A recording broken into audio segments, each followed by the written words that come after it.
अब हम देखते हैं कुछ और स्पेशल केसेस। अब पहला स्पेशल केस देखते हैं जी, passenger transport vehicle not applying for higher.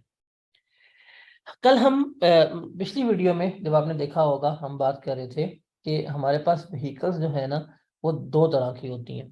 एक होती है अप्लाइंग फॉर हायर व्हीकल और दूसरी होती है नॉट अप्लाइंग फॉर हायर। दो तरह की व्हीकल है।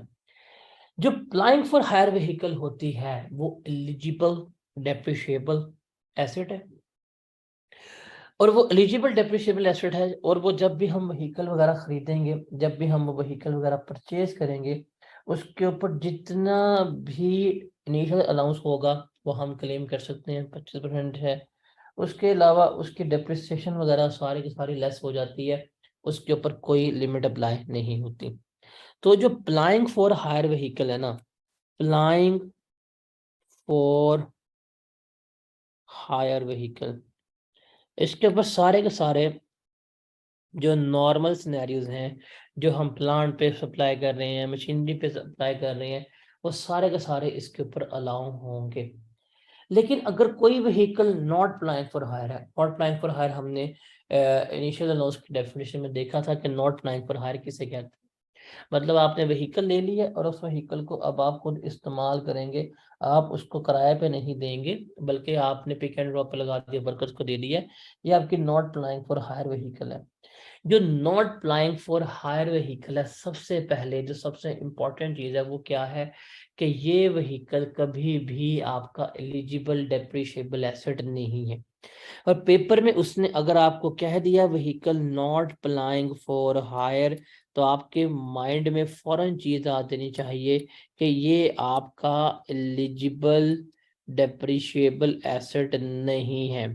क्योंकि ये एलिजिबल डेप्रिशिएबल एसेट नहीं है तो कोई इनिशियल अलाउंस आपको अलाउ नहीं होगा।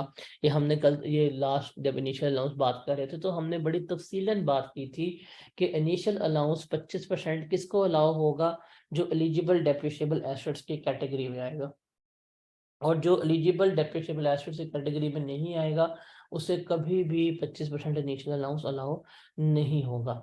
चूंकि ये इसमें फॉल नहीं कर रही, तो जब भी आप व्हीकल परचेज करेंगे तो उसके ऊपर आपको इनिशियल अलाउंस नहीं अलाउ होगा।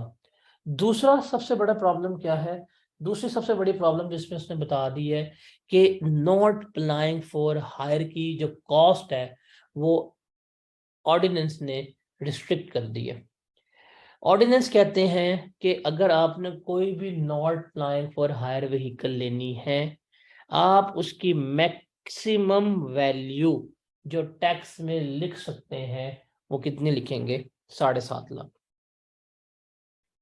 वो कितनी लिखेंगे, 7.5 मिलियन जो है वो लिख रहे होंगे। अगर आपने कोई 7.5 लाख से ज्यादा की भी व्हीकल ले ली है तो आप उसको ओरिजिनल कॉस्ट पे नहीं लिखेंगे, आपकी कॉस्ट रिस्ट्रिक्ट कर दी गई है। आप उसको सॉरी 7.5 लाख कह रहा था, आप उसको 7.5 मिलियन तक ही क्या करेंगे, लिख रहे होंगे। ये चीज जो है ये हमने कभी भी नहीं भूलनी। अब फॉर एग्जाम्पल अगर कोई व्हीकल है नॉट लाइन फॉर हायर है, आपने वो ली है 4 मिलियन की, 4 मिलियन की व्हीकल ली है, कॉस्ट कहाँ तक रिस्ट्रिक्टेड है, कॉस्ट रिस्ट्रिक्टेड है 7.5 मिलियन तक की। तो इसका मतलब हमने लिमिट्स के अंदर रह के ली है। ठीक है, ये हमने व्हीकल ली, जिसका डेप्रिसिएशन का रेट होगा वो हम रेट लगाएंगे और हम इसे डेप्रिशिएट करेंगे। और रेट कितना होता है, 15% रेट है व्हीकल का। उसके मुताबिक हम क्या कर रहे होंगे, उसके मुताबिक हम इसको डेप्रिशिएट कर रहे होंगे।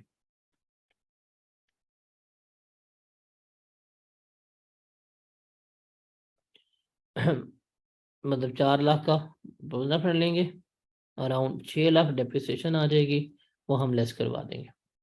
लेकिन अगर आपने सॉरी यहाँ पे 7.5 मिलियन आना था, अगर आपने कोई भी ट्रांसपोर्ट व्हीकल ली है जो नॉट लाइन पर हायर है और वो आपने 75 लाख से ज़्यादा की ले ली है, तो फिर आप कभी भी उसकी ओरिजिनल वैल्यू पे उसको रिकॉर्ड नहीं करेंगे, बल्कि आप उसको 7.5 मिलियन पे ही रिकॉर्ड कर लेंगे। Just take an example for this. आपने एक व्हीकल ली, उसकी प्राइस थी 10 मिलियन, 1 करोड़ की व्हीकल ले लिया आपने, नॉट अप्लाइंग फॉर हायर है। अब जब आप इस व्हीकल को 1 करोड़ की लिखेंगे और जब इसके ऊपर आप डेप्रिसिएशन चार्ज करेंगे, डिपार्टमेंट वाले आ रहे हैं, भाई साहब कौन सी व्हीकल है, अप्लाइंग फॉर हायर है कि नॉट अप्लाइंग फॉर हायर है? आप कहेंगे सर वो क्या होता है? वो पूछेंगे भाईजान ये जो व्हीकल लेके आए हो 1 करोड़ की, क्या ये रूट पे लगाते हो, क्या लोगों को बिठा के दे के आते हो, छोड़ के आते हो, क्या उनसे किराया लेते हो? वो कहेंगे नहीं नहीं नहीं, ऐसा कुछ नहीं करते, ये हमने व्हीकल ली हुई है, ये हमने दे दी है जी इसको ड्राइवर को, ये हमारे 5 एम्प्लॉयज पकड़ता है, इनको सुबह पिक करता है, रात को ड्रॉप करता है। अच्छा कहेंगे आप किराया नहीं लेते, ये पब्लिक से किराया नहीं ले रहे? कहेंगे जी नहीं, हम पब्लिक से किराया नहीं ले रहे। कहेंगे ये तुम्हारी not applying for hire vehicle है। आप कहेंगे ओके, तो फिर व्हीकल तो है, नॉट अप्लाइंग फॉर हायर है। कहेंगे ठीक है भाई, अगर ये vehicle not applying for hire है तो इसका रूल है। रूल क्या है कि ये मैक्सिमम 75 लाख तक की ही आप रिकॉर्ड कर सकते हैं। आप कहेंगे क्या मतलब, मैंने तो 1 करोड़ की व्हीकल ली है, 10 मिलियन की व्हीकल ली है, मैं तो 10 मिलियन पे डेप्रिसिएशन चार्ज करने वाला था। टैक्स वाले कह देंगे सर सॉरी, आप इस व्हीकल पे 10 मिलियन के अगेंस्ट डेप्रिसिएशन चार्ज नहीं कर सकते। तो फिर कैसे करेंगे? कहेंगे जी हम आपको जो कॉस्ट अलाउ करेंगे वो 75 लाख है। बेशक आपने 10 मिलियन की ली है, हमें से कोई कंसर्न नहीं है। आपकी मैक्सिमम कॉस्ट जो लिखी जाएगी इस व्हीकल के अगेंस्ट वो कितनी होगी? 75 लाख होगी। इनिशियल अलाउंस इस पे कभी भी नहीं मिलेगा, because in not an eligible depreciable asset. हम इसकी डेप्रिसिएशन चार्ज कर देंगे, पहले साल की डेप्रिसिएशन ये आ जाएगी, फिर सेकेंड ईयर की डेप्रिसिएशन जो है वो ये आ जाएगी। तो 2 सालों बाद WDV जो है वो आपकी ये बन रही होगी। तो इट मीन्स कि अगर 7.5 मिलियन से कम है कॉस्ट तो आप ओरिजिनल कॉस्ट पे रिकॉर्ड करेंगे, डेप्रिशिएट करेंगे। अगर 7.5 मिलियन से ज़्यादा कॉस्ट है तो आप उस व्हीकल को किसके ऊपर करेंगे रिकॉर्ड? 7.5 मिलियन पे रिकॉर्ड कर रहे होंगे। आपने कहा ठीक है, कोई मसला नहीं है, कोई प्रॉब्लम नहीं है। आपने कहा ठीक है। अब अगर कल को मैं व्हीकल बेच देता हूँ, उसने कहा ठीक है बेच दें। अगर मैं कल को व्हीकल बेचता हूँ तो फिर तो मैं गेन निकालूंगा। कहेंगे हाँ। आप कहते हैं जी कितने की व्हीकल बेची है? आप कहते हैं मैंने 9.3 मिलियन की व्हीकल बेच दी है और मेरी WDV 2 साल के एंड पे आ रही थी 5418750। अगर आप ये गेन निकालेंगे ये आपका गेन गलत हो जाएगा। जरा खुद बताओ, ये 9.3 मिलियन जो वैल्यू मिल रही है ये आपको 1 करोड़ के अगेंस्ट मिल रही है कि 75 लाख की रिकॉर्ड की है उसके अगेंस्ट मिल रही है?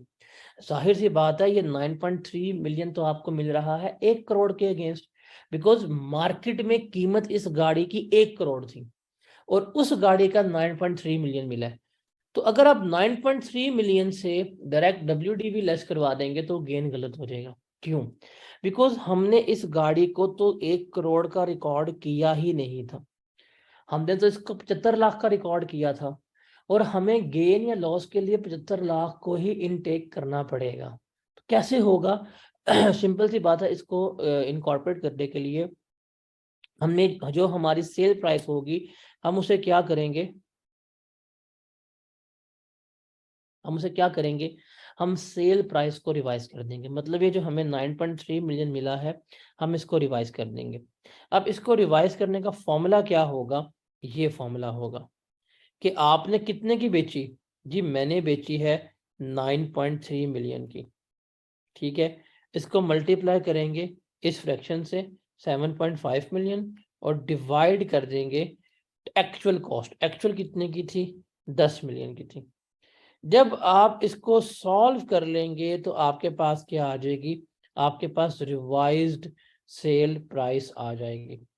इस रिवाइज सेल प्राइस में से जब आप टैक्स WDV लेस करेंगे तो आपके पास जो गेन या लॉस आएगा, ये गेन या ये लॉस जो होगा वो रेलेवेंट होगा और इसके मुताबिक फिर क्या किया जाएगा? टैक्स चार्ज किया जा रहा होगा। तो याद रखिएगा, vehicle not applying for hire जो होगी उसमें 2 बातें ही याद रखने वाली हैं। कि अगर vehicle not plying for hire है तो उसकी कॉस्ट जो मैक्सिमम अलाउ होगी वो 7.5 मिलियन है। इसका मतलब हम 7.5 मिलियन के मुताबिक क्या कर रहे होंगे, उसको रिकॉर्ड करके बैठे होंगे और 7.5 मिलियन ही हमारी बेस होगी, उसके मुताबिक ही हम डेप्रिशिएट कर रहे होंगे। Number one thing is that अगर 75 लाख से कम वैल्यू की व्हीकल है फिर तो एक्चुअल पे रिकॉर्ड हो जाएगी। अगर 75 लाख से महंगी व्हीकल है तो हम मैक्सिमम 75 लाख तक की ही रिकॉर्ड करेंगे। दूसरा, जब हम कभी भी इस not applying for hire vehicle को बेचेंगे तो जो भी उसकी सेल प्रोसीड्स मिलेगी हम उस सेल प्रोसीड्स को एडजस्ट करेंगे। अब वो एडजस्ट कैसे करेंगे, एक्चुअल सेल प्राइस जो हकीकतन बेची है उसको मल्टीप्लाई कर देंगे इस फ्रैक्शन से। फ्रैक्शन क्या होगा, 75 lakh divided by actual cost. जब आप इसको मल्टीप्लाई करेंगे तो आपके पास रिवाइज्ड सेल प्राइस आ जाएगी। उस रिवाइज्ड सेल प्राइस में से आपने ये टैक्स WDV लेस करेंगे तो आपके पास रेलेवेंट गेन या रेलेवेंट लॉस जो है वो आ जाएगा। तो ये पहला हमारा स्पेशल केस था, that was for passenger transport vehicle not applying for higher.